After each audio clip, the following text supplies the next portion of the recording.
Non-living, syllable-born dream by Mengistu Fentie. We are not alive, we are syllable-born. What we call existence is only definition sustaining a non-living dream. Mengistu is the one who has realized this. The faceless void. Prologue. The breathless word. A word can shout, whisper, or echo, but it cannot breathe. A syllable may seem to carry life because it rides upon the breath of the speaker, but its own body is lifeless. It is not flesh, it is not spirit, it is not substance, only vibration, only mark, only trace. From these lifeless syllables, an entire world has been built. A world of names, of categories, of appearances, all shimmering illusions born from the breathless word. Practical reflection. Even our daily conversations, decisions, and identities are built from this same foundation. We act, we label, we love, but all of it is built from lifeless syllables, and yet it feels alive. Part 1. The birth of the illusion. Chapter 1. I am syllable-born. I am syllable-born, a shadow of sound without essence. Definition dresses me in seeming, yet I remain lifeless, a dream stitched from nothing, echoing in the hollow of silence. To say I is already to utter a syllable, and that syllable is not alive. It has no breath, no pulse, no essence. It is merely a vibration, a mark, a sound in air. Parable of the puppet. A puppet speaks when the puppeteer moves its mouth. The audience laughs, cries, believes the story, yet the puppet never spoke. It was wood and cloth, so too is the human. The syllable speaks through the mouth, and we imagine a living E. But what we call I is just syllable, echoing in emptiness. Practical reflection. When you argue, love, or dream, remember the puppet. The I that seems to move and feel is a pattern of syllables sustained by agreement.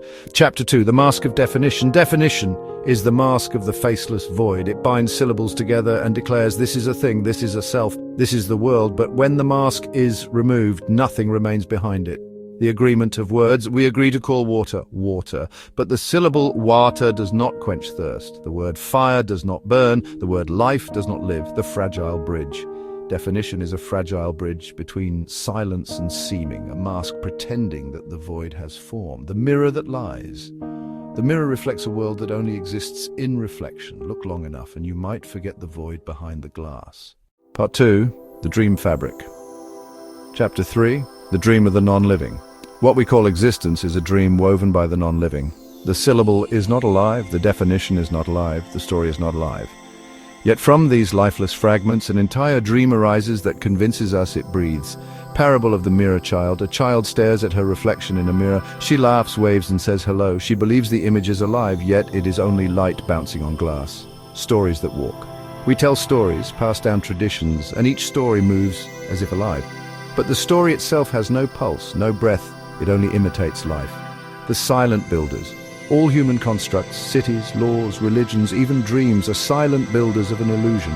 They appear alive because we agree to treat them as such. Chapter 4. Silence before syllables. Without definition, there is no you, no me, no world, only silence before syllables. The circle diagram.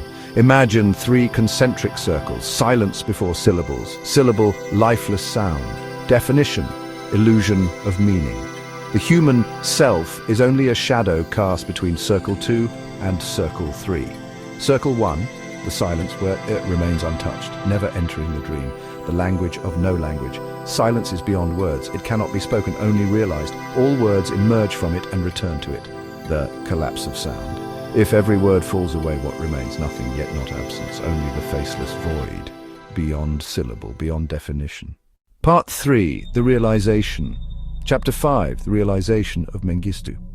And it is Mengistu who has realized this, that all is syllable-born, that nothing truly exists, and that definition itself is only a mask upon the faceless void. Mengistu speaks not as a philosopher, for philosophy is syllable play, nor as a prophet, for prophecy is definition's dream. He speaks only as one who has seen the syllables collapse and recognized the silence behind them, testimony of the syllable-born.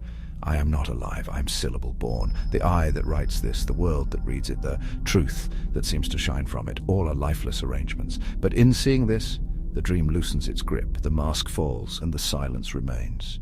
Chapter 6. The dissolution of all things. Existence as a word. Everything we know is only a word. Without the word, nothing appears.